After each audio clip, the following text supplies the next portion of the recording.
All right, hard yarners. Today it's just the two of us, me and Chelsea, everyone's favourite relationship counsellor and therapist and holistic healer and whatever other avenue you choose to go down. There's a few of them. But before we go down what we talked about today, firstly, I want to thank our sponsors. We got Raunchy Brewing. They are the beer that actually tastes good. We talked about those toxins, so we don't want to put it up too much. But it is a really good beer. I love it. Tastes good. They've got plenty of different versions. My favourite's the lager, and I do like the stout. Sir Henry's. So get around Raunchy. The link is in our Instagram bio, but you can head to their website and you can order it online. And sometimes it's at I'm going to say Thirsty Camels, which is where you can probably get it there. But if you do get some Raunchy, take a photo of it. Put it on your Instagram story, tag Raunchy in and tag Hard Yarns, and we'll share it because let's get it out there a bit more because it'll really help them. And also, this episode is brought to you by All Trades Cover. You can see behind you there, Chelsea. Ooh, fancy. That's All Trades Cover. They are the insurance. You're not a tradie, I guess, but you're a small business, so potentially you could be covered. But any sort of small business that operates in that trade world, they're perfect for you guys. So hit up alltradescover.com.au for all of your insurance needs when it comes to tradie. Don't hurt yourself on site. Don't lose your tools. And don't have an accident, which happens pretty regularly on trade sites. So worth you having. alltradescover.com.au. Now, wow. We're joined today by Chelsea Morgan from The Collective Therapy. It was good. It was a great little chat because not because Delby wasn't here, because we like Delby when he's here, but you weren't interrupted. I know. With constant puns. Yeah. But what do we talk about today, Chelsea? Because it was very good. We did speak to Delby temporarily for a couple of minutes while he's at Tomorrowland. But after the first 5 or 6 minutes when we talked to him, what did we talk about? Well, we talked about reality crafting or manifestation and how that works at a quantum cellular level, but also at a mindset practical level. Mm-hmm. And we talked about coherence and all that kind of stuff. And we talked about faulty limiting beliefs from childhood and also parenting in the end, didn't we? Yeah. Very good, well-rounded, wholesome chat there, Chelsea. Potent and punchy. I'm actually going to go back and listen to some of this because some of the stuff you were saying was I was getting it, but you were in a flow state. You were in flow state. So we do talk a bit about flow state, a bit of wu-wei. And bloody awesome episode. Really appreciate you coming on again. Oh, I love it. Thanks for having me. Next time you're back up, we'll get you on. Lovely. Cheers. Let's get hard. Welcome to Hard Yarns Podcast. I am fucking fat. Anything Chris White says, please disregard it. 5D is actually a state of being. It's a unity consciousness. That was Hard Yarns with me, Frankie Rose. So I'm going to throw it over to your co-host, Daniel Delby. And Cameron Branch. I would do this and then I'd gong. Free in attendance for the millions listening at home. Let's get hard.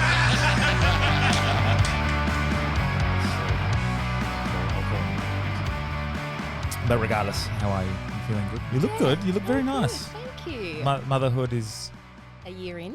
Can't believe it. Yeah. How is it? How are you coping? How is the relationship coping with a kid? Yeah. Oh, the relationship. Yeah. Well, we haven't had eye contact for a bit. That's the fucking truth. Let's just start at the truth, shall we?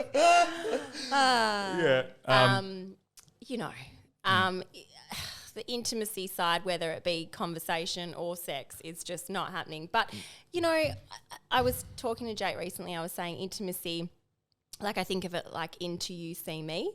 And it's like I don't have the capacity at this stage to, which is not okay, but to just have that depth or whatever. But anyway, aside from that, we're good. Like he's a great dad. It's helpful.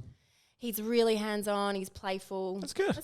How about you? I'm glorious, good. Chelsea. And it's good we get to chat today without Daniel. But speaking of Daniel, I'm going to call him first because just before, and the common feedback for what you've just told me as well from some of the listeners, he always butts in. So we'll give him a chance to butt in for 2 or 3 minutes. Yeah, let's because cap that shit. Because I'm just gonna premise this. He's at Tomorrowland, and I don't think he's in the greatest condition. So That's so funny. Does he know this is happening? yes, he knows. Oh, he'll be prepped.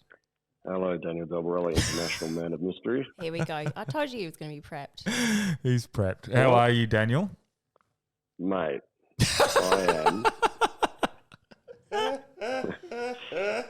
I am fucking great, man. Fuck yeah. First day of... how long's Tomorrowland go for? First day? 3 days. Wow. So it's 8 o'clock Saturday morning here. And you haven't slept? Oh, you have? Nah, man. Let's just say if I was a racehorse, I'd bet on me. Oh, good God.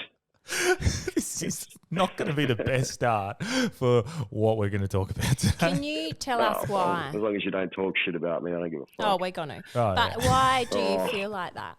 It's all fake news, guys. Don't listen to these two retards. We don't use that word around There we here, go. Let's do get we? cancelled. Yeah. Sorry, Chess. How are you, mate? What's happening? I'm good. I'm excited for this That's good. podcast, and we're going to have a seamless show because you're not around to butt in with your Fuck up, funny dickhead. jokes.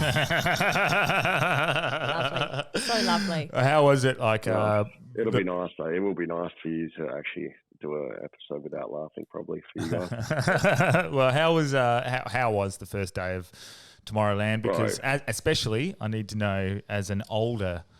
When I say older, like mate. Yeah. Yeah, I understand exactly what you're saying. Man.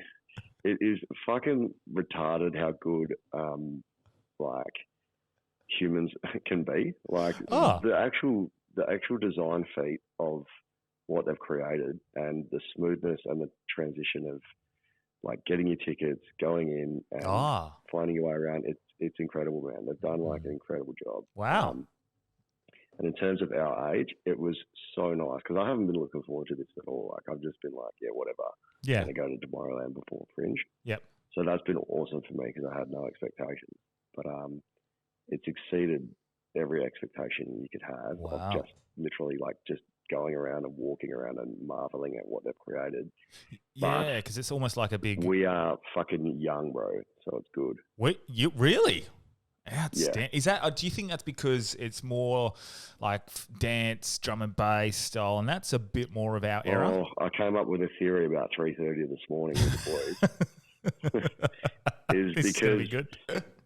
to get to Tomorrowland, man, it's people flying from all around the world, and people that can afford it have like our age. They've got a secure job, like they can plan well with their money. So like, it's in Belgium, is that lots of right? people- yeah, we're in Belgium. Yeah. Lots of people are literally like 50, 60 there, man. Like, What? it's not uncommon. Every Wow. third person you see's got grey hair. Fuck, So is it's that a good thing or a bad thing? Like for fun? I think it's great, man, because it shows that like there's no limit on age to enjoy music and enjoy a day out. So, yeah, I didn't really. There's no teeny boppers, man. I wouldn't say, like, I don't reckon I saw many people under 25. Hey, Wow, interesting. but then again, I didn't see fucking much yesterday. So. No, it's wicked, man. Really cool. So, quick update for you. I did my first spot, Friday night spot at the Comedy Lounge Frio. Meh. Oh, why meh? I did Welcome to meh. comedy. I did meh. But everyone did meh. It was not the greatest thing, greatest night. So I I felt don't a like little. that room, bro. Yeah, I'm leaning towards your opinion of that room at this stage, Delby. Look, I'm not going to say it was a room that's the reason you did bad, but we can just blame it if you want to. Yeah, we'll do that. It definitely, there was a combination of things that happened last night that weren't great. So, What was it? Just the start, middle, and end of your set? well, I like miss you. Shin, and he admitted this as well. He didn't set the room up very well. He Who was the MC? Hughes. Shin, Chris Shin, and he Shin? attacked Chris Shin. Oh, Shin. Oh, Yeah. of course, man. He's never going to set you up to win. Yeah, so he attacked the crowd pretty heavily at the start, and it That didn't. doesn't sound like Chris Shin. and sometimes that works. I get sometimes it works. It He's didn't just work. doing in a this- reverse Pearl Harbor on the But fucking free. yeah, exactly. But also in his defence, there was an absolute cunt of a person in the road that everyone was getting into. No one really did very well, so it wasn't the greatest night. So I didn't even stick around and watch Duroc. But this isn't a comedy. It sucks, man. It sucks when you've been building something up and it doesn't go well. Oh yeah, But are you on again tonight? yeah, I'm on again tonight. So Yeah, well, that's the best thing. You get a second chance. yeah, 100%. So I just want to do well there. But regardless, it's something I have manifested, which is what we're going to be talking a bit about today. Mate, bloody, we'll keep it short because I know you're in a bit of struggle town. I got one more. I just want to tell you as well. Oh, yeah? About Fastbed. It was fucking awesome, bro. Like when I got to Milan, I caught up with my exchange brother. Do you remember Francesco Yes, yeah. from high school? Mm-hmm. Bro, it was so fucking good seeing him, man. Like, Our exchange student friend. yeah, my Italian exchange student. He came and lived with me when I was 16 for 3 months. He went Mhm. to school with me in Branchy. Yeah, yep. But, like, it's so strange, man. It was like a day hadn't passed. Seeing him, took me out to Lake Como, wakeboarded, like got up for the first time, which was dope. Mhm. I didn't even know Lake Como was near Milan, man. So gone out there and then had the best fucking pizza in the world. But the first thing he said to me is like, "What the fuck, man? Before I left, you were fat. Now you are fit. What the fuck?" And literally 12 years ago when I saw him, he goes, "Daniel, you're fucking fat, man." Like, that was the first words out of his mouth. Like not, "Hey, how are you?" He's like, "What the fuck, man? You're fucking fat." Oh, classic. So it was good seeing him, and then met all my WOG family in Vasto. And, Yeah, it looked beautiful where you were, man. Looked beautiful. bro, it's so nice, man. It's kind of like, I guess, Bunbury of Italy, which is, I don't know if that's a nice comparison to make, but like it's a south like coastal holiday resort sort of town. Nice. So Yeah. fucking my auntie gave me the tour. I had to tell me you're a WOG without being a WOG. I had to take photos in front of a fucking door that she wasn't quite sure if it was Nana's old house or not. Oh my So I've got a nice photo of me standing in front of a door, man. I'll send that through. Oh, classic. Well, comment. You know what? I didn't eat any fucking pasta the whole time I was in Italy, man.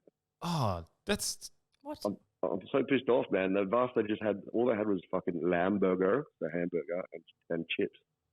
oh my goodness. All right. Mm. Well, you've I sort of fucked myself over there. yeah. Well, mate, we do hope you have Yeah. having a good time over there, and we'll Yeah, it's awesome. we'll get back And- to your sleep or try to sleep. I know you hate the phone calls, man, but Chelsea, what are you talking about today? Manifestation, because that's what Cam and I love to talk about. Mm. All right, can you manifest me a blonde fucking double D? Okay, see ya. Have fun. Bye. All right, Love I'm you. manifesting a good party. See ya. All right, love you, brother. I'll speak to you soon. See you, mate. Legend. Bye bye. Oh, Daniel. He sounds like he's having a good time. I'd be feeling the same. If I was there at Tomorrowland, I'd be doing the same. Of course. Wouldn't you just have a crack? But Of course. we did touch on actually before. Can we talk about what you're wearing right now? You've got the yes. wrist things. Yes. So what are they? What are they doing? These are transmitting microcurrents from a database here. Yep. That goes directly into our cellular network biology and changes it and matches the frequency of the microcurrent to your cellular network so that you can create coherence with whatever you want. Yeah. Okay. So right now I'm running potency so that my my delivery is nice and potent. Like a frequency. It's a frequency microcurrent, yeah. And it works with like a transport of amino acids, protein synthesis, all the things.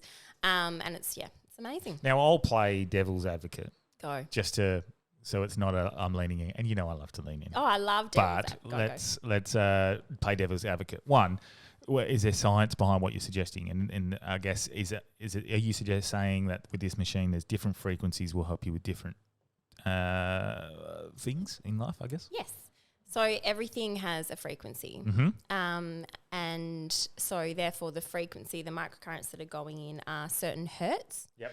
And then our cells match those hertz, so it creates coherence for whatever you want, whether that be anti-inflammation, depression, skin harmony, like if you've got acne or something like that, or like I'm doing now, concentration and potency. Yeah, okay. And so what I'm always interested in, who figures out which frequency helps what category of your life? So the Healy is designed by over 100 different quantum physicists. And so, yeah, quantum physicists. The owner, the creator, is called Marcus Schmieke. It's a German device. And he's like an incredible quantum physicist and a monk. So Okay. incredible. Physicist? Physicist? Physicist. It's all right. You It's don't have like the word Yeah. familiar. I can't do it. Yeah, it's okay. Just there's some words. It's okay. It's okay. Do you have a word? Do you have a word you can't say? Yes, fuck, I do. Cinnamon. Cinnamon. Cinnamon. Simonin. Oh, cinnamon. No, cinnamon I can say. Oh. Simonin. Is simonin like when it's like another word that means another word? Simile. Simonin. Synonym. Oh my gosh. Anyway, yes. So yeah, but do you know frequency medicine was used really widely in the 1900s? Really? Yeah, to treat. It was used by osteos and to treat fibromyalgia, and it was in hospitals. It was a machine called Time Waver. This is after the 1900s. Anyway, but frequency medicine was widely used for pain and things like that. Fibromyalgia. That's another word I can't really say, but anyway. You're doing well. And then it was in the 1930s. It was outlawed. And then Outlawed? surgery, well, that in air quotes. Yeah. And then surgery and medicine became the dominant way to treat pain and healing, and therefore, homeopathy and frequency medicine and alternative therapies were see you later. Frequency is an ancient form of healing. Like even the monks, their om. The om is a form of frequency healing. It's from memory. That sound matches the frequency of the earth. Universe, yeah. The universe or the earth? I can't recall. From my understanding, it's like the universe, like the om is like the higher conscious. Yeah. Yeah. And it matches it. And frequencies are, and some people find it woo-woo, but we're all energy. We're all vibrating at certain frequencies. So, yeah, I seem to... I probably buy in a little bit to this sort of design. I don't know whether attaching it to your wrists is going to have that much of an effect. I don't know. Yeah. I'm not going to pretend I know. But I'll believe you. Do you find you physically feel a difference, or do you think potentially it could be for sure. But it's anecdotal, isn't it? Or it's Placebo.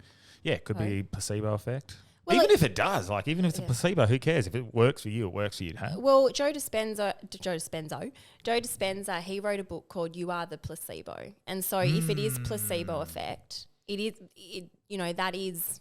If you believe it to be true, you're going to create it. Yeah, I've always said that. Like sometimes people go, "Nah, it's just a placebo effect," and I'm like, "Well, who gives a fuck if it is? Working. If it works, it works." Like, Yeah. surely if your brain, and that really excites me when you know that the placebo is a real thing because they use it in controlled trial studies and stuff. You know it's a real thing. Then obviously we just don't know the understanding of how to harness that power.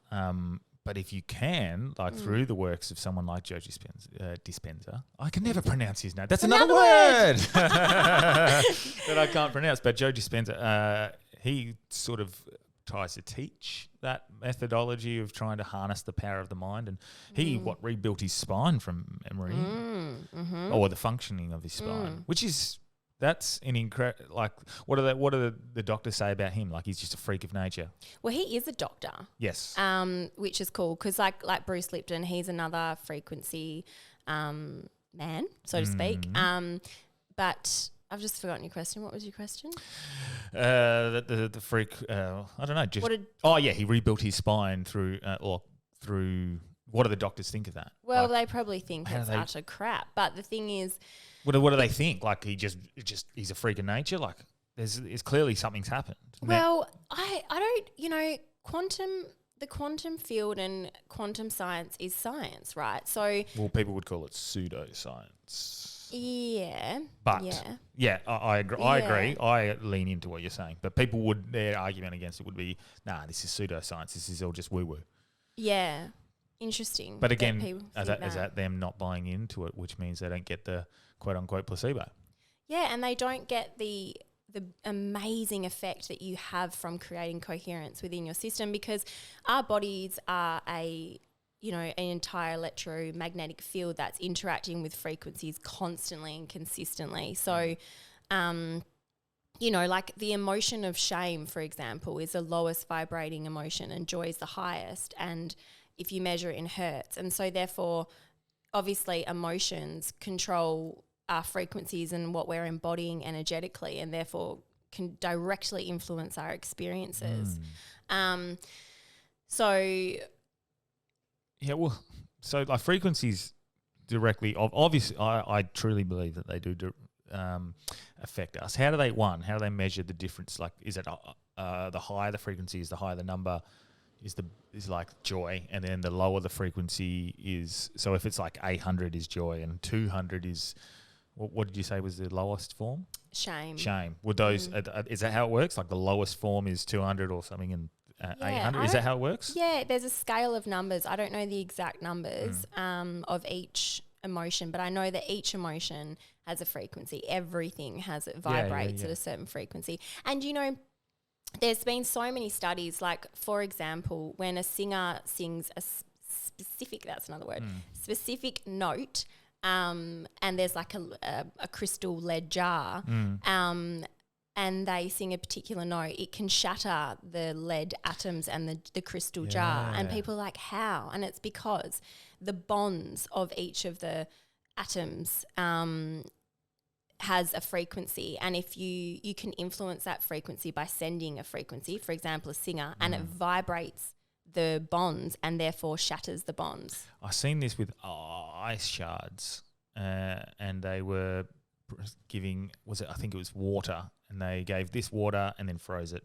This water, feelings of gratitude, love, kindness, empathy, and then they gave hate, negative energy towards these, and they froze them, and then they froze in different shapes, and the ones of the hate and discomfort were like very erratic and strange, I guess, to our perception of what we would see as not symmetrical. Whereas the feelings of love, gratitude, kindness, empathy, those sorts of things, they were frozen as these beautiful, almost like snowflakes and geometric designs, which was very interesting. And I always am very quick to just get a little skeptical and go, did it happen?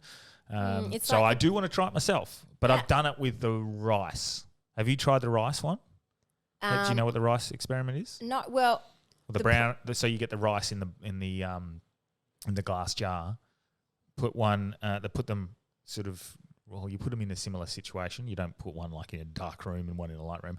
Put them on windowsills, go up to one, feed it love, gratitude, kindness, empathy, feed one, fucking I hate you, negative thoughts, and one goes brown and one stays white. And clearly the one that stays white is the one you can feed in the love. And I've done that, and it did happen. Yeah, right. So I would say to the non-believers and the doctors that we were talking about before, like, play with it. Play with energy. It's there for us to play with. It is limitless. It's infinite. Like, get a plant, for example. Like, there's plant experiments. You send hate and the plant dies.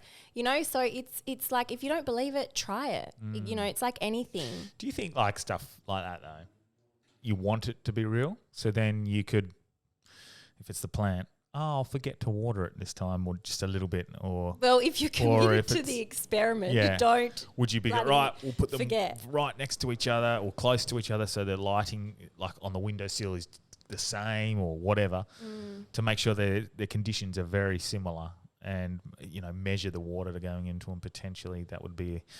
But then you could go, well, the soil in that one was worse, or like there's always going to be doubt in your mind, always. Well. When you prove it to yourself. Well, then your intention is being blocked. So that's a whole nother thing. So tuning forks, that's another example of how resonance, for example. So if you have a tuning fork and you bang it I always forget the listeners can't actually see me and I'm using my hands. Well, they can if they're watching on YouTube. Okay. Or Spotify. You can watch. Oh, can you? Yeah, you That's can cool. watch on Spotify. That's cool. Mm-hmm. So you bang a tuning fork over here and then, you know, you have one on the other side of the room and they will pick up, they'll find resonance within that frequency of the hertz, the note on that tuning fork, and it will create resonance with the other, and the other one will start humming that note of that tuning fork. So it's creating resonance in the air. Wow. But if you put a piece of paper or you stand in between the tuning forks, it screws with the frequency, the resonance. Wow. So our systems are the same, right? So if you're trying to manifest or create something, but you've got old, outdated, faulty beliefs that are from the past that sound like, let's say, I'm not enough or I'm unlovable or what I want's not available to me or something like that, you're actually going to block the flow of the manifestation. Does that make sense? Yeah. So I'm all about, I do like that idea of flow, which goes with manifestation. I speak about it on the pod quite a bit, the Wu Wei. Do you know what Wu Wei is? Are you talking about flow as in coherence? When you're in your flow, you're in flow state sort of thing. Yeah, it's very coherence. similar. They call it flow state in the zone. It's the same sort of thing. It's like I think Bruce Lee popularized it by saying "be like water," and that is Wu Wei is it's defined in several ways. So it's hard to really, especially when it's in I think it's Chinese. You know, their interpretation of words is so much more into it than what English is. But very broadly speaking, it's effortless action. So that doesn't mean putting in no effort. It just means going with the flow of almost the universe, in which you might have a vision or a direction you're moving towards, but we can't control all of the other things around us. I can't control what you're doing, and if I do try to control what you're doing, it's so I can get to the path that I want to get to. It's only going to make my path more difficult. So instead, be like the water and move around and mold to the universe that you're living in. Yeah, path Still of on least resistance. Yeah, exactly. And so I do love that whole idea of the flow, following the flow. And I'm interested as to what you think that sort of the role of that plays in manifestation, because manifestation has always been for me not magic, not woo-woo, not pseudoscience or anything. Literally just having a direction and recognizing opportunities on the way to your goal that were always there, but because your brain wasn't tuned into the goal in mind. This is how I work with it in my field of work now, is like looking at your blockers, looking at what obstacles are in your path of flow, right? And quite often it's faulty limited beliefs that are created from the ages of like 0 to 14, right? So they're these faulty beliefs that are blocking the flow, like we talked about tuning forks, if you want to speak at an energetic level. But they're outdated, they're irrelevant to the present, and they're stopping you from crafting and creating the reality in life that you want. And so it's really important to rewire your old beliefs so that you can access powerful choice and direction, because if you're anchored to a faulty belief that says I'm not enough, you're not going to be able to see opportunity in front of you. You're not going to be able to access the that knowing that comes through. The knowing comes through the universe, or the intuition. Yeah, the intuition, that you can't access those drop-ins into your intuition if you're anchored to old beliefs, and you actually can't access your intuition, which is the place of power, if you have a heightened nervous system. Okay. Because if you're in that heightened nervous system, go, overstimulated, overwhelmed, you're in, threat response, which is low vibrating emotions for starters, but you're also in the wrong part of the brain that helps you manifest, helps you access your intuition.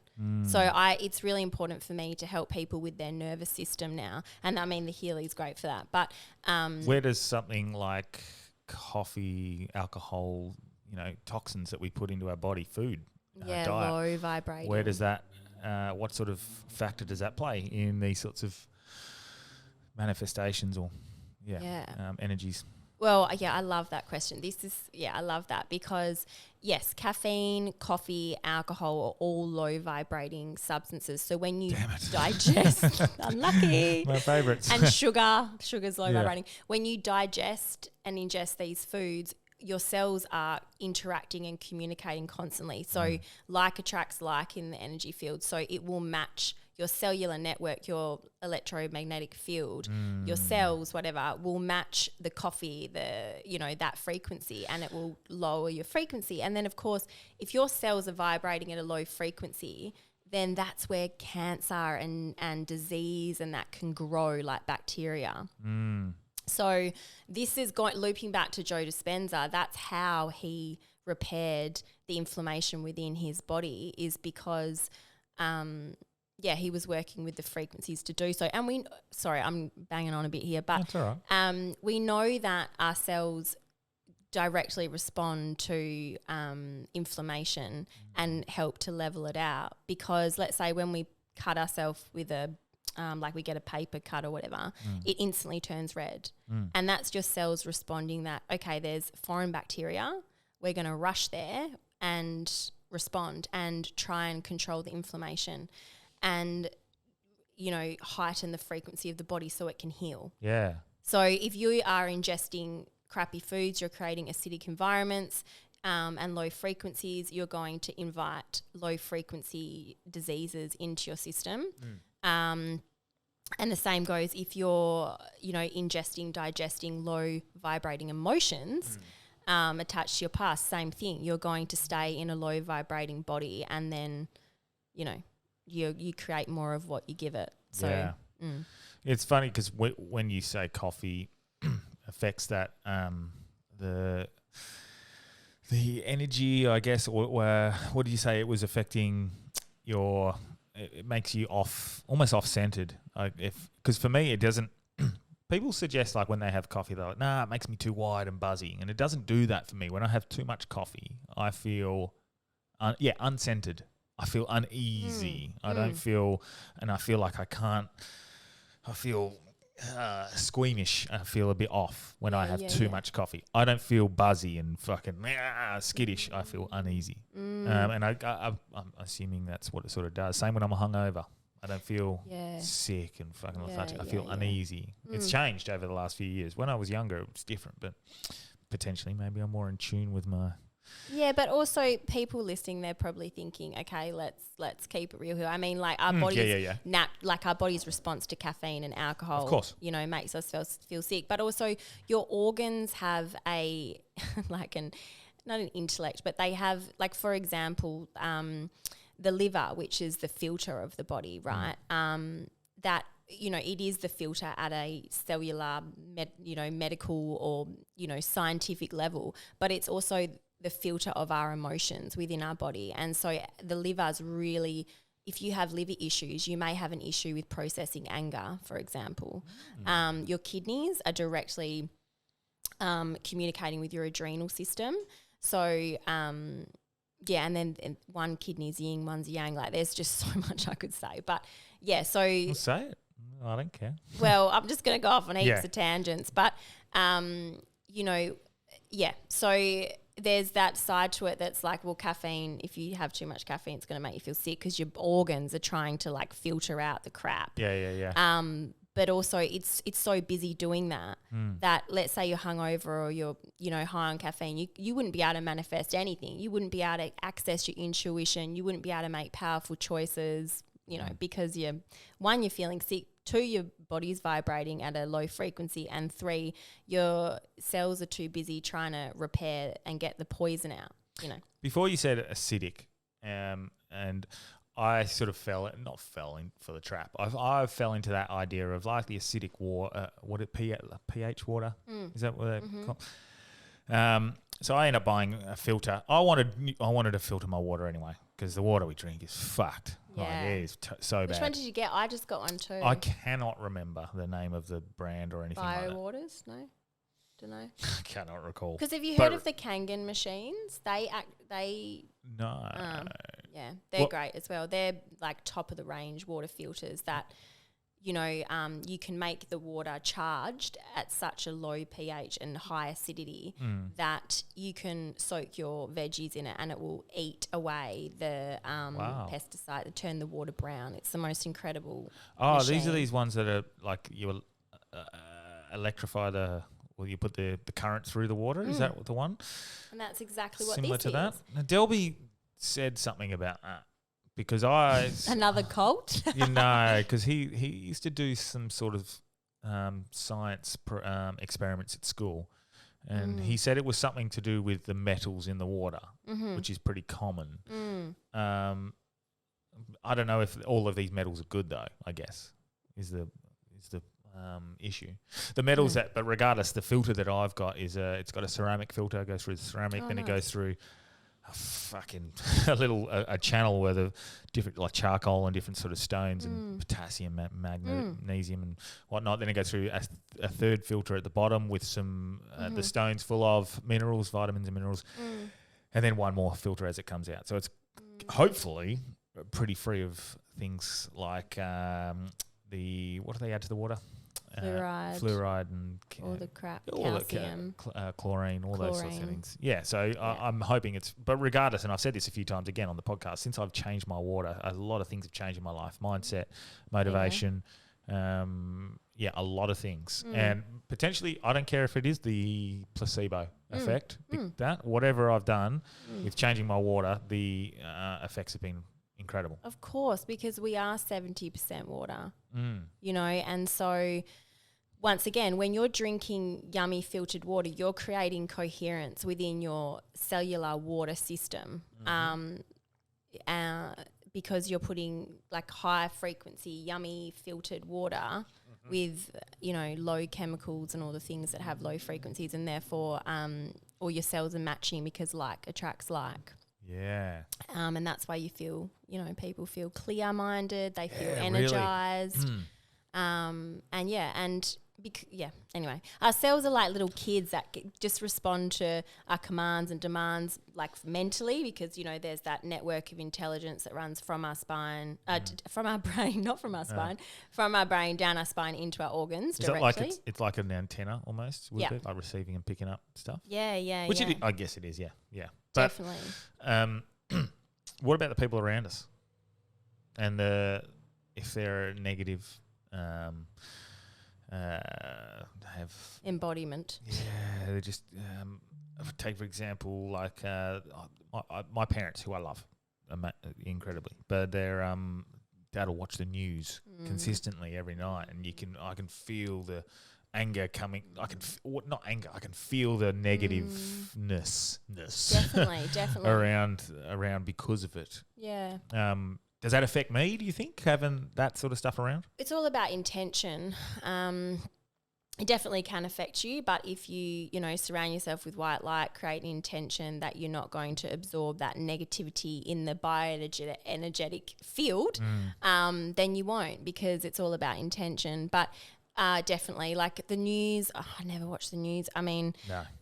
Because it changes your mindset. It changes the way you feel about the world and the lens that you look through. Well, I've always said, like, if I'm watching the news and I see a tragedy with a family dying on the freeway or something like this, like, again, tragic, but like, I get no benefit from knowing this. No benefit. Like, it's zero, except all I'm going to do is feel fucking horrific for knowing it. Feel bad for the family and those affected by it. And it so what's the point of me knowing? Yeah, exactly. At all. Like, and yes, I get there's a few current day topics that you might need to be aware of, like if you're voting in an election or something. But at the end of the day, news is bias and agenda driven anyway. So they're only going to be feeding you the information they want you to know, due to their sponsors and who they're affiliated with. So, so regardless, if I want to find information on an upcoming election or something I need to probably have a bit of information about, then I'll find that myself. It just creates fear, and fear is just... Fear would be one of the lowest energy forms, wouldn't it? Yeah, it is. Shame is, because shame is associated with who I am as a bad person, whereas guilt, because people get them mixed up, guilt is what I've done is bad. But if you feel like you're a bad person and that's what your belief system is like. I'm not a good person. For your that space that. If we're talking about frequencies, that those thought patterns have frequencies. They're going to travel down your spine. They're going to go into your organs. Your organs are going to hold those frequencies. They're going to be low vibrating. That's when you're going to attract, all the dis-ease, which, is a play on words there. But, it can really keep people in fear. But I like that though, that what you just said, disease attracts disease, and it I totally agree. When I'm at my lowest in regards to I'm spread thin, I've been working hard, I've had I've had to juggle too many things, or I'm stressed, or financially I'm under the pump, or something like that. That is when I get sick. I don't get sick when everything's going right. Like if I'm able to keep fit, I'm able to have a good, healthy balance. I've got no conflicts. Even if if everyone around me gets a cold or sick, I might get it, but I'll be almost not affected. Yeah, and that's because, like attracts like. So if you're vibrating at a low frequency, you're going to attract things into your life that are low vibrating, but also, what was I going to say? Oh, yeah, that, I forgot what I was going to say. Well, the machine isn't working very Yeah, well. I know. Are you bloody on? I was just going to check. Am I on? Oh, I was going to say something. Anyway, we'll figure it out. What was I saying? I was saying about, when everything's going well and flowing and I'm fit. Oh, and yes, I'm in my that's best. what I was going to say. Because, thank you, if you're not, you've had a disruption, a misfunction, or a disruption within your system. So you're blocking that flow, you're blocking that coherence, what we were talking about before, and then you're not in your state of flow. You're in a state of sickness. I was about to Does tell that it. make I sense? was about to do a Delby joke. Oh, go on. Oh no, it's all good. I was going to talk about your flow. But Oh, got it. I just wanted to do it just to piss you off. You should have. No, sorry, carry on. But yeah. Yeah, you're disrupting your flow just in anything. Like if you're in the zone, you don't want to be like. I'll bring it into football. Like if you're having a good footy quarter and you're just in the zone, in the flow state, or in the zone is what we say. Like you're not thinking about what you're doing. You're just playing. And then if that quarter time comes, that stops your flow. It stops it. It disrupts it, and it's hard to carry it on. So if you have something disrupting it, whether a negative person, whether a bad diet, whether alcohol, toxins, a conflict, I can understand how flow with everything else can be affected. Definitely. Just psychologically. So yeah, it doesn't even have to be woo-woo like anything. Everything starts in our mindset. Every thought we say, we have an effect. We know that to be true because, like, obviously all our thoughts control our feelings. A thought goes in, it creates a feeling, and then it creates a consequent behaviour. So, like, if you have faulty beliefs and faulty thoughts that are, negative or associated with the news or your trauma or the past, and you're going to recreate that over and over because your brain responds to the thoughts you show it and the thoughts you tell it and the pictures that you show it.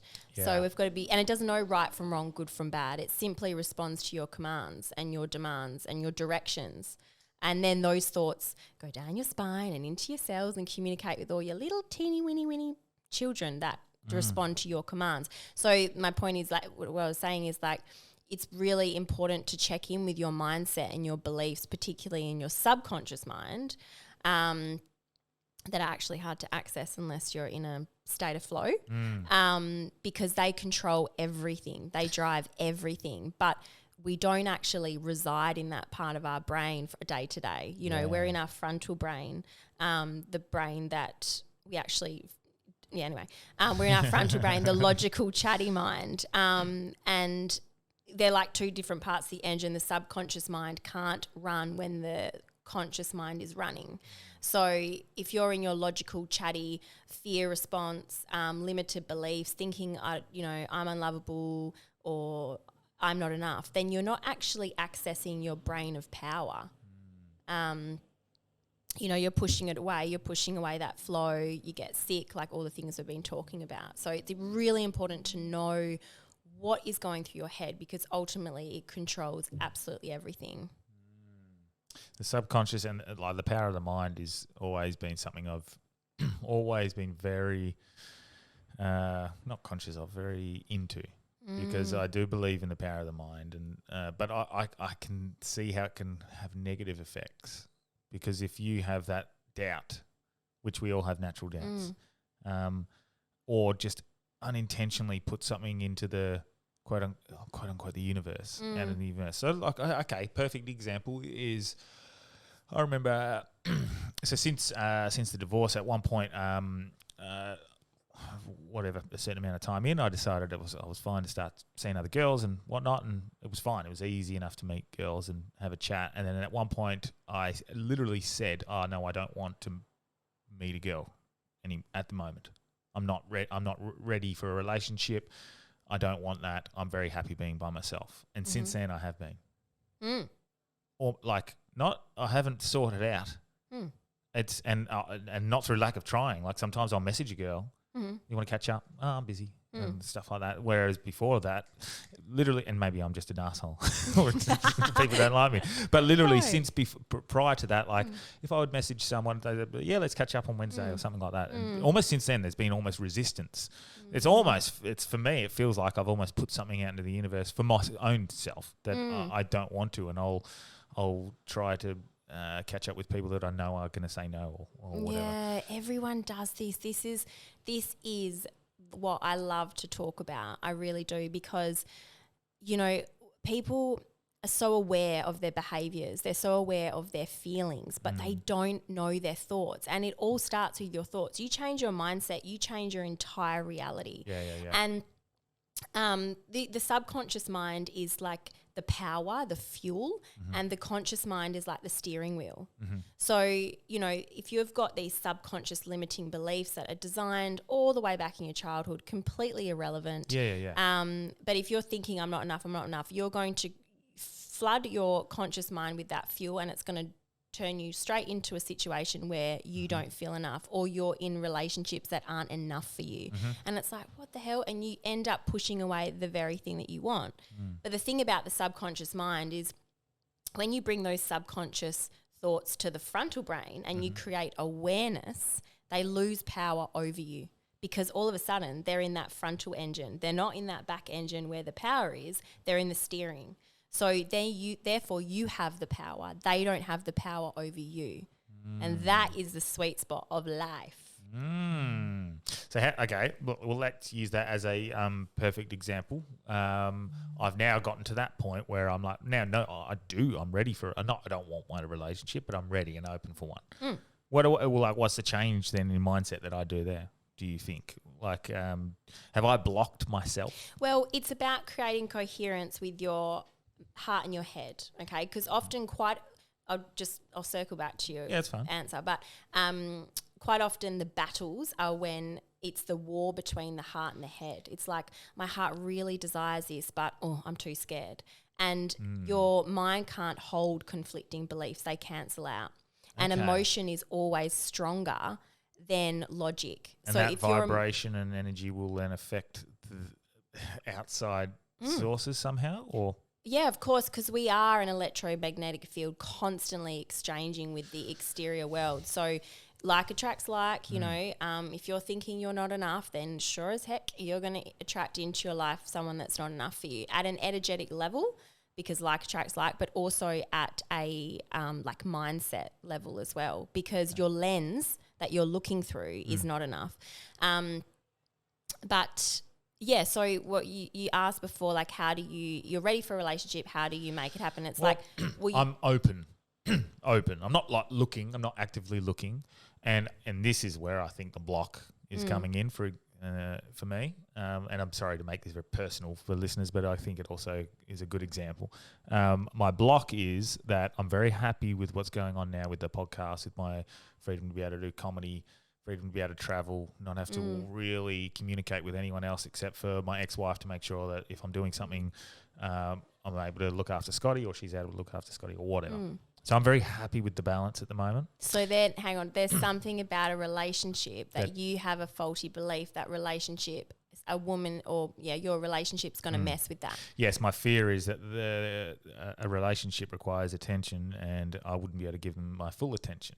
That may have been your previous experience.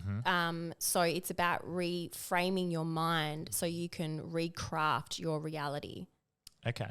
to match how you want. So Because I'm not a selfish a selfish person that would go, right, I don't care what you want, but this is what I'm doing, so you can either come into my life and that's what it is. I understand that and maybe this is the block. I understand that a relationship is two ways and a bit of give and of course, but it's doable. But and this is why single mums actually appeal to me, because of the fact that you're not the priority and they're not the priority. Their kid's the priority, your kid's the priority. They understand it. They're busy, I'm busy, and then it requires less attention. And that sounds very selfish, and that sounds like a bad way that I would like to lead into a relationship. But I, at the moment, don't have time. One, my daughter is my priority. My daughter is number one. Second is what I'm doing now, my creative life and my creative world, and I'm loving. And then thirdly is a loving relationship that I'm ready for now, and I'm sort of wanting on those, especially on those lonely nights. Yeah, so I'll do a little exercise with you, because this is in order to craft the reality that you want, you've got to get your heart and your head in alignment. So we can talk. That's a psych term, but you could talk about it in coherence in a cellular level. You've got to create coherence within your system, which is a full alignment with your heart, your head, and everything, so that you can attract like on the exterior world. So you've got to match your interior world with your exterior world to have the greatest opportunity to attract into your world what you want. So quite often people make decisions from their mind, and they're like, yeah, this is what I want, but their heart and their feelings and their belief systems don't match that decision. And so therefore they don't create it. And they're like, but I've been thinking about it. I've been designing her in my head. I know what I want. I've got this awareness, and it's not happening. And it's like, yeah, because there's potentially like a limiting belief that's not in alignment. That's pushing it away. So if you just visualize for a second, like just imagine in your mind, like the kind of person that you want to attract into your life, like think it, like think what they look like, think about the logistics, and just paint the picture like from a logical point of view, and have that solid. You got it solid? And then now match the feeling with that. So be like, okay, now I've got it. I've painted the picture in my mind clearly. I'm going to match what that would feel like to create that reality, and just drop in there. Then that feeling is coherence, and that is when you have the greatest chance to attract her in. But feel the different space. Did you feel like a knowing, like a boom, or not yet? No, I felt like that felt very, the heart felt like, or I don't know how to explain it. Yeah, it felt good. Yeah. Yeah, so interesting. that's a drop in. That's like, the heart sinking. Yeah. Not sinking. Like locked in. Yeah. Yeah. Like almost nerves. Almost Perfect. like yeah. That's exactly what coherence is. Your nervous system drops, your capacity expands, you feel abundant, you're like, oh yeah, I'm locked, I'm loaded, I've clicked in, the cogs have matched, and then that's what coherence feels like.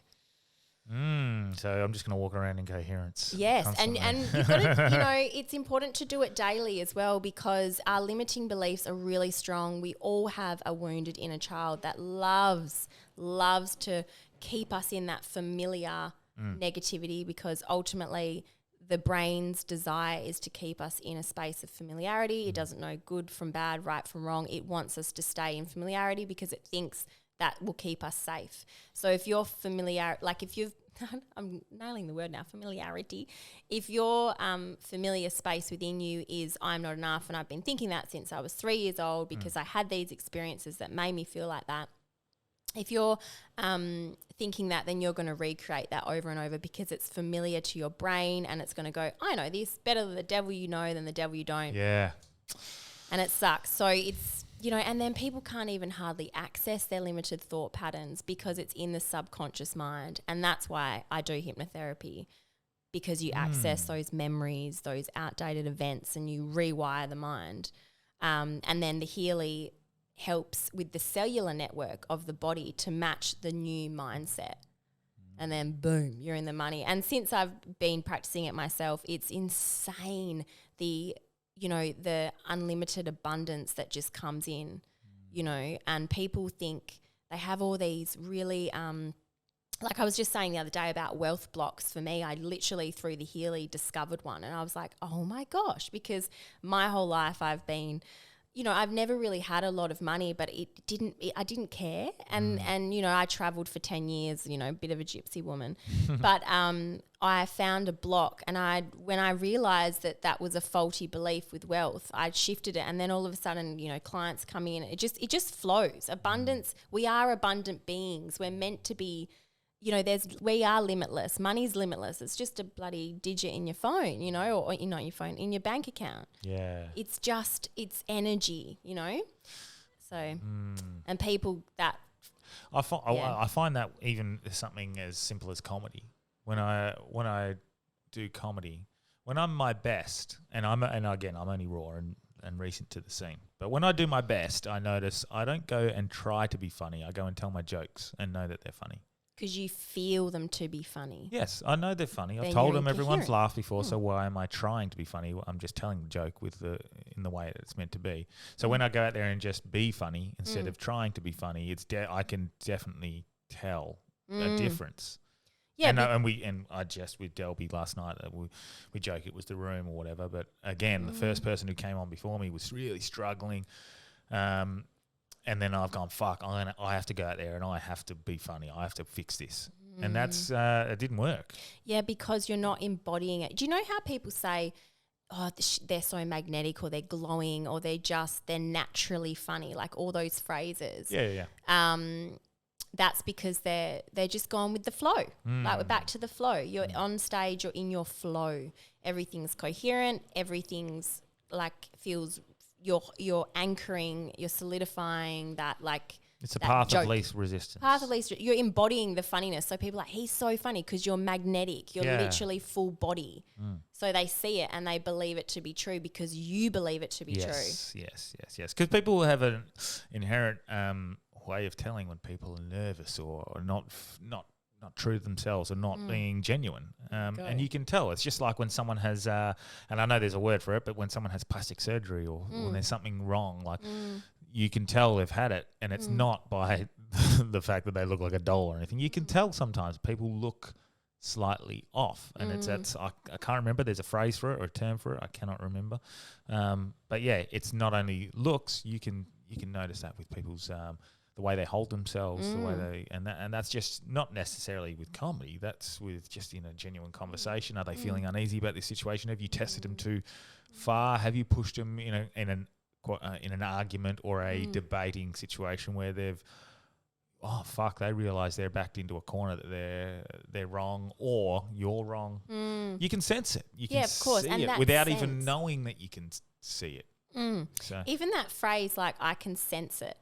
Like, the reason why you can sense it is because you're tuned into your senses, your sight, your, audio, taste, smell, you're tuned into those senses, and that's where the power is. So when you're trying to create something or create awareness about something, you sink into the senses. What does it feel like? What does it smell like? This is manifestation. Like, you really paint the picture in your mind and then you move toward that. So when people say, I can sense that they were off, it's because you're using the power of energy. You're integrating with their electromagnetic field. yeah, you can always tell when someone's off. Yeah, and when people say, oh, she's just so genuine, she's so authentic, she's, it's because that person, or, doesn't have to be she, that person is in alignment. Everything's coherent. They believe it to be true in their mindset.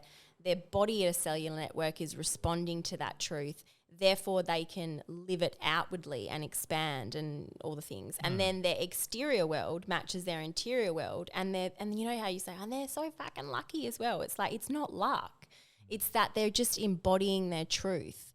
And same when someone's a bit off, like, you can feel it, you can sense it. Because we are spiritual beings having a human experience, which is a common quote that you would have heard around. It's so true. And we forget that at the end of the day, we are animals. You know, we forget. People forget that we are just animals. You know, we learn the world through senses. And that's why I love that question. And I can't remember who I heard first pose that question. I'm going to say it was Alan Watts. But it was the question of like, I am a body or I have a body. Which one is it? And they both have different sort of sensations, and they both have different sort of meanings. But if you're to say I have a body, then who's the I? You know, like I have hands, I have a brain, I have a heart. Who's the I? Who's the I that's saying I have it? And it is that spiritual, infinite, in my opinion, is that infinite spark of consciousness that is there, that is at this time temporarily operating a fucking human vehicle. That's what it is. Totally. Do you know that in like a IVF situation, the minute the egg and the sperm meet, there's a flash of light? Really? I'd like to be able to go, Jamie, pull that up. If it's what's the word they use in the medical realm? If it's not durable, Successful? if it's successful, there's a word and I can't find it, but if it's successful, then there will be a flash of light. And that's science. Like these people are in labs through, that is, but it's energy. That's exactly what it is, you know. The pro-abortion people wouldn't be happy with you saying that. Well, I'm pro-choice, but oh yeah, not that we. True. But True. yeah. I'm pro-choice too. Hey, you got to be selfish in this life. You only have one chance. But also, that goes to show that there is a spiritual element. Well, a huge spiritual element to us, but we tend to live so far away from it, and it's really unfortunate because that's where the power of life is when you're in that alignment, you're connected to your higher self, your spirituality and all the things. It's just like that's when you get that state of flow. We just had a carnivore on and we would this is the one thing I didn't really go down the path of this because we were talking more around the health benefits, but energy, I feel, because it flows from everything, it surely must flow into the food that we eat. And Definitely. if an animal dies in horrific circumstances, are we going to be ingesting that that energy? Is there a way of clearing that? Because I'm finding feel far better for lack of a better word, better on a high meat based diet than I was on a vegetarian diet. But I'm conscious of the animals that are suffering for us to eat these to eat the meat. So is there a way for us to is that me cheating energy? Or is that just a way, is there a way we can clear these sorts of energies from food, in your opinion? Yeah, definitely. I think it's more about clearing your system after you've ingested the food, as opposed to, I mean, you could look at it two ways. So like an animal that experiences trauma during death or whatever, their muscles clench, you know, whether it's an emotional trauma or like, you know, physical trauma, whatever, the muscles clench and therefore it doesn't tend to the meat or the things. Yeah. But when you say clear the energy of the meat, what do you mean exactly? Like, and this is what I'm saying, like if there's a death in the animal that's quite traumatic, the energy would be, and when I say energy is for lack of a better word again, but it would be negative. It would be traumatic. Is that carried on through does it affect the cells within the meat that you're eating? It does, but if it goes into your system, that's high frequency, then you can digest the meat at that frequency. And then of course, like everything's in tension.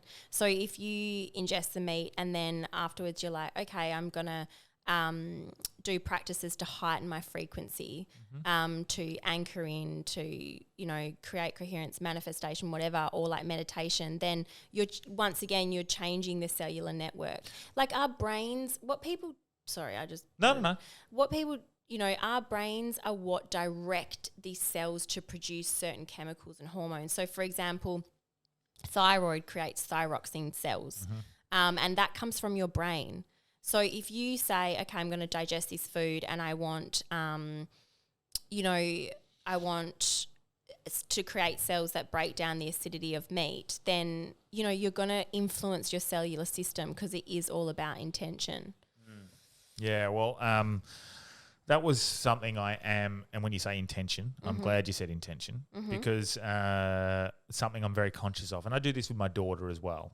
I'm and we've got 90% guys listening and they'll be like, gay, but I'm very conscious of myself and telling my daughter, thank you, cow, thank the chicken, whatever, for the sacrifice for me. And I know that sounds a little bit wanky, but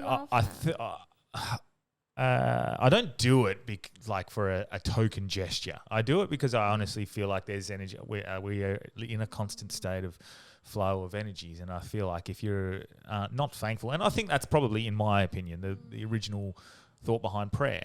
It was, the thanking the animal, even the fruits, the vegetables, the parts of the universe that you're using to fuel your body for a better existence. And you see that with native, what would you call them? Mind blank. Native cultures that hunt, and they pray for the animal when they kill it, and they have thanks and gratitude for the animal when it's the same with a hunter. They have thanks for you don't normally, you do get your fucking standard rednecks who go out there, bang, bang, but you do get your real hunters who are very grateful and thankful for the food that they're eating, and they do it because they want to kill less animals. You understand that with mass agriculture and stuff, we're killing a lot more. So for me, that's where that comes into it. It's like showing an appreciation for the animal that sacrificed itself. Yeah, that's so lovely. Yeah, and if you, that's right. That's what will change the digestion of the food is your intention. 100%. What you're doing is really lovely. Okay. And all these practices, like you just said, they're so ancient. But we should shift a little bit to parenting before we finish up, because you wanted to talk about that a bit. But to kind of the bridge between the two subjects, I guess, is I love that your parenting is and I love that in 2023 the fathers are shifting their parenting as well to be more heart space. Of course, I heard this the other day and I thought it was really beautiful that our mothers teach us about our heart. They teach us the nurturing, that's the mother role, and the dads teach us how to take our heart out into the world. Anyway,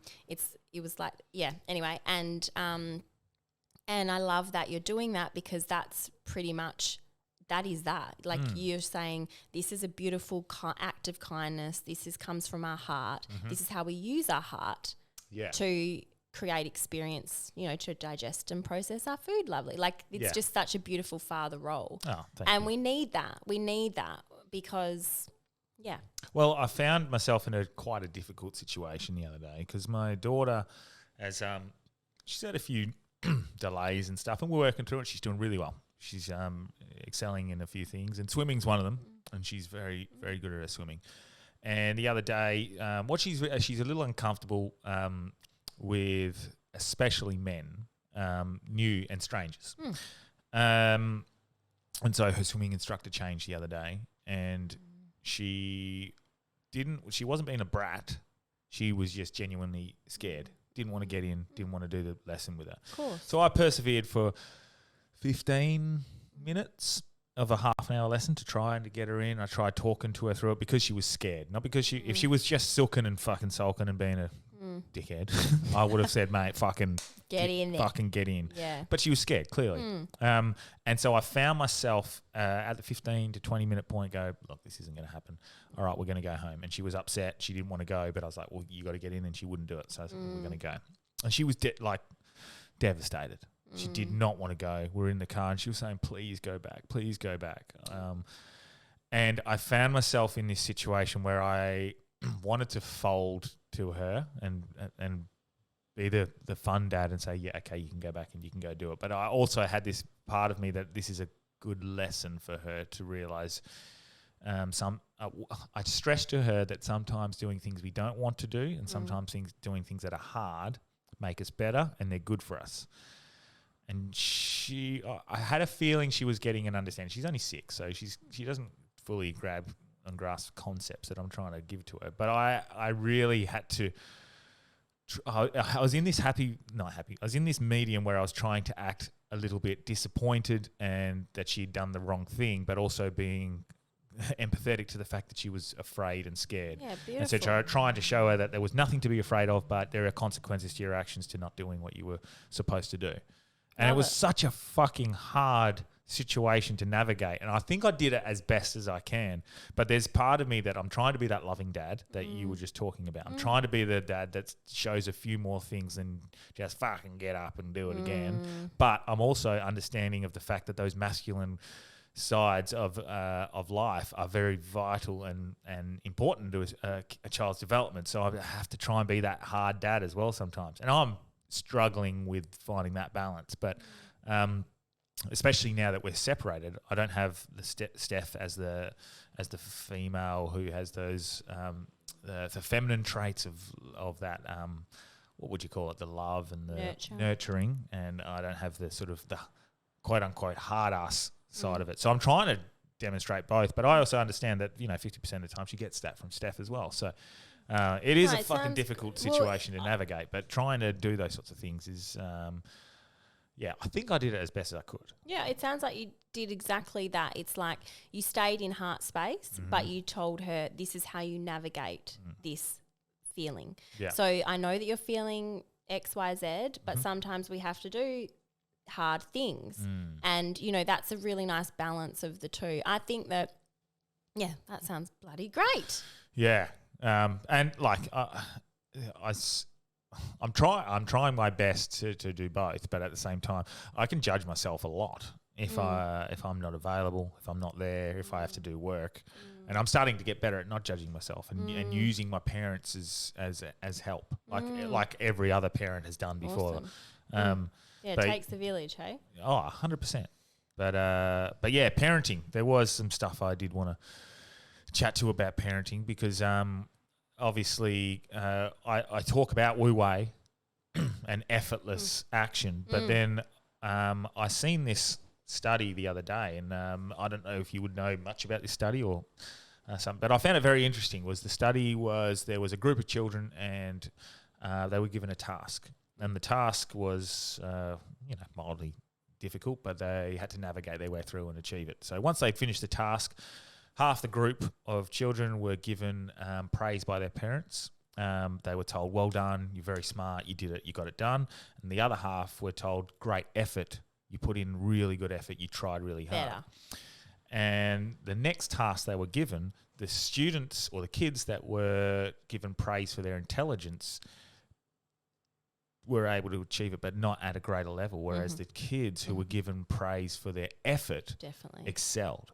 So what's going on there? Because I found that very interesting, because I like to push that and preach that idea of like go with the flow, effortless action, but obviously understanding the fact that effort is it's a paradox. So what's going on there? Do you know much about that? Yeah, I'm trying to create like to have a succinct response, because there's a lot that I could say, but pretty much praise sets up wanting of more praise, and praise therefore can feed people-pleasing behaviours just to get praise and accolades, whereas responding to effort highlights effort. And so wanting to put in more effort is healthier than wanting to gain more praise. Is that because the effort generally would result in a better outcome most of the times, whereas just wanting to do good doesn't necessarily. Yeah. Is that it? Is it simple as that? Yeah, and people that seek praise constantly is not healthy, but it's people that constantly show effort is healthy. So you've got to praise what you want more of from your child. You've got to focus on, not praise. You've got to focus on what you want more of. Do you want your child to seek more praise, or do you want your child to seek more effort? Then speak to that. Yeah. It's like when parents focus, they're like, oh, she's so cute, she's so pretty. It's like you're focusing on in the exterior the exterior world of this child. Therefore, she's going to grow up wanting more of that and then focusing on that. It's the same sort of thing. But if you focus on their intelligence, their personality, then they're going to, focus in on that, and that's a healthy space to behave from. Well, actually, even thinking about it right now, just in this whole process of trying to teach my daughter how to ride a bike without training wheels, at the beginning it was quite difficult because if she didn't achieve it and she couldn't do it, she would chuck a bit of a tantrum and go, no, I don't want to do it anymore, it's too hard. But as soon as I started praising her for, really good try, you're doing really well, she would want to try again. And obviously with the more attempts of trying again, she would actually get better at it. And she's slowly gotten there. She can ride herself, basically without me now. Like she needs a bit of help starting. But through the praise of the attempts. And because ultimately you're trying to, as parents, I always say when I work with parents, is like ultimately you're trying to role model a particular mindset or an orient of behavior. So where they orient, where their compass, like where they direct their life, like where they behave from, what they think, what's going through their head. So when they're doing things that are hard, it's like, what would you want in that adult child to think in hard situations, And so it's like, that you'd want to think you're doing a good job despite that it's hard. So say that, because they're going to mirror that mindset as they grow older. Okay. And is there an issue with, because I also am wary of the participation award style thing where the people are being awarded for anything, just for trying. So I'm aware of that as well. I'm conscious of the fact that yes, I'm praising her efforts and that she's trying and those sorts of things. But I'm also conscious of the fact that I don't want her to think she just gets something for having a go. Like there's not always success. So I guess it's that happy medium of understanding that if you really want to achieve that success, the effort is there. But then I'm also in that mindset of woo way, effortless action. Like you have to put in effort, but you have to. It's not about controlling every situation. Well, I've just come across a new theory that I love for parenting. I'm aware of time though. I'll do a quick snippet because I do have to get Sunny. Speaking of parenting. Speaking of parenting, that each child, the key to successful parenting is identifying your child's dominant sense mode. And that is the sense, the 5 senses that they use to navigate, interact and learn the world. And when you know that, you can speak to that. So for example, Sonny, my son, he is very much a tactile kid. He is a bruiser turbo. He's like pulling, grabbing, shoving, like standing up, and I can see him navigating the world physically. Every time I give him food, he wants to throw it, but also as a baby, he wanted really close contact to me. And wanted either or to be swaddled. So everything was about tactile, physical, how he felt, right? Or not how he felt, how he navigated the world. And then there's, of course, like auditory. So they have a heightened sense and attention to like pitch, tone, and like they need to hear their mother's voice to feel safe and calm, or they love TV, but particularly the rhyme of the songs, and they love toys that make noise and things like that. But they're the kids that love white noise machines. With Sonny, he just grabs the white noise machine and flicks it out the car. I'm like, cool. So that's how I was like, not audio. And then, the other one is visual. So they like to see their mum or their caregiver close. They tend to need like a dark environment to fall asleep, or, they're very visual. They love looking at stories. So you'll find that, they want the same story over and over, blah, blah, blah. And then the taste and smell is actually in the same category. But these kids are more like, they're quite sensitive. They're quite particular. They're more intuitive. All the things. But when I've actually got a quiz that I'm about to release for free so you can identify your child's dominant sense mode. But when you know that, that's a really beautiful place to navigate parenting from. And then, of course, we are all born with our dominant sense mode and it doesn't change. So sometimes if you're a parent, let's say that's you've got, like me, you've got a tactile kid. I'm not visual, but let's say you are visual, so you like everything visually pleasing in an aesthetic and clean environments. You guys are going to have a hard time. Yeah. And so therefore you can, when you know that your son is, let's say, tactile and you're visual, you can learn to like navigate that space together.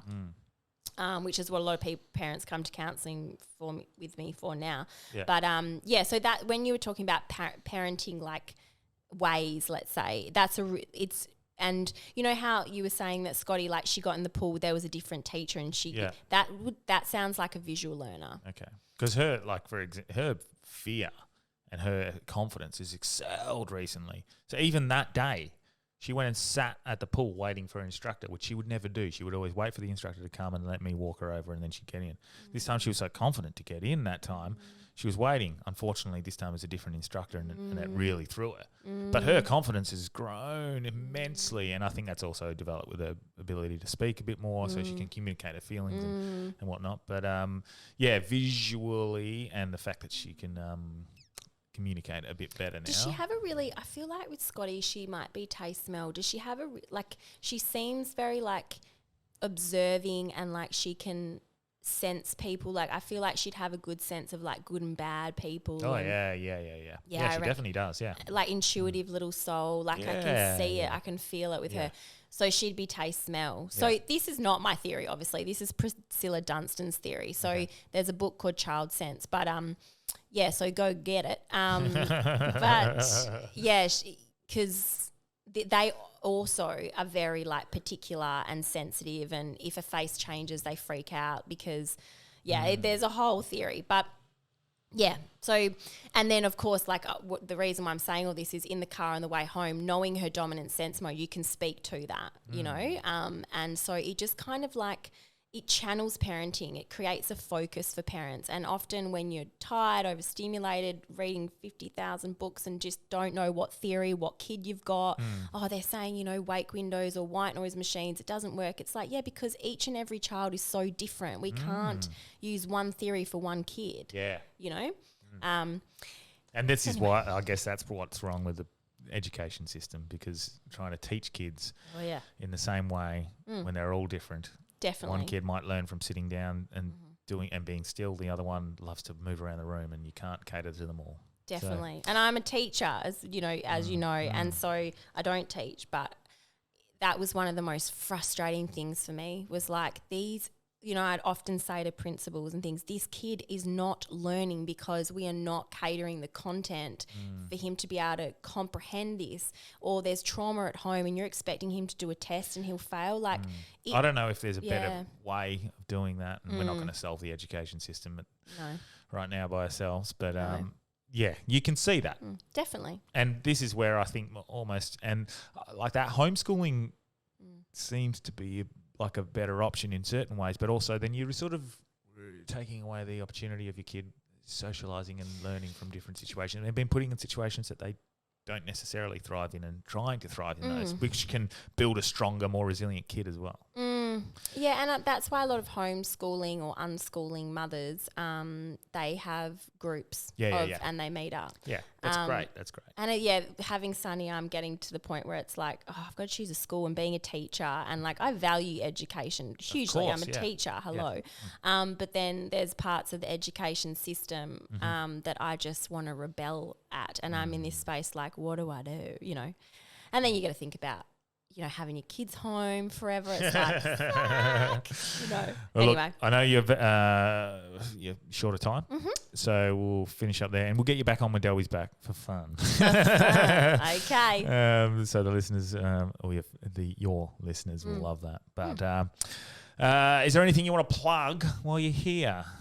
Yeah, I always forget my plugs, but I do have a plug this time because I've just started a private Facebook group, and it's called The Transformational Powerhouse. Okay. And my intention for Isn't that the name of your podcast? It is. Yes. So I'm keeping it all in alignment and coherence. Love there that. you go. Yep. But I've created it because I wanted a space, because therapy is expensive, right? I wanted a space where I can offer a shit ton of free quizzes, videos, content, and help people move from outdated mindsets and self-sabotage and all that.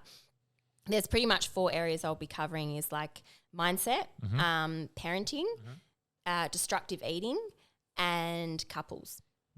And so I'm just trying to direct everyone there because it's all free, juicy content. So go and hit that up. Well, it's a good way. It creates a base knowledge of what potentially they're going through, because they might find 5 bits of content in there that relate directly to them, and then they've already got the knowledge when they start talking to you as well. Yeah, for sure. I've got Yeah, it's going to be good. It's private. It's going to be personal, and I'm going to not accept anyone in that is not there with beautiful intentions. So I'm excited for that. And yeah, I've got this new Healy device that I use in therapy now, and we've just spoken about the whole episode, so we don't need to. But Love it. yeah, that's it. I'm pretty sure that's it. Yeah. Yeah, we'll put it in the show notes regardless anyway. I have stand-up comedy tonight, but you won't be able to see that because I'm not releasing this till Monday. Sorry, Chelsea. I'll be at Delby's quiz while he's away every Wednesday up in Joondalup at Paddy Malone's, or Joondalup for all the locals, the lovely Joondalup locals. They're all the geezers That's where up I'm there. staying tonight. What? Where in Joondalup? In Padbury. What address specifically? But I'm in Kingsley. Do you need a lift? Did you drive here? Yeah, I do. That was so I could have literally picked you up and driven you in and driven you around. Oh, well. Anyway, right around the corner. Anyway, so if you would like to come and see me do the quiz, and I'll keep up to date. I'll put some dates for comedy because I'm doing it a lot more and I like it. I think next Wednesday, August the 3rd, I think it is, or Thursday, August the 3rd or 4th, one of those two, whatever the Thursday is, I'm doing Fluffy Duck, which is, I think it's at the Court. So I'm doing 5 minutes there. So yeah. Cool. Aside from that, thank you very much. This was a lovely little chat. It was. I really liked it. It was uninterrupted. It was potent because, Yeah, I was going to interrupt you then on purpose just to piss you off. I was going to say because Delby's not here, and I thought that's mean. But yeah, because Delby's not here. No, But we it's miss good. him. We do miss Delby. But yeah, cheers. Thank you very much. Thanks for having me.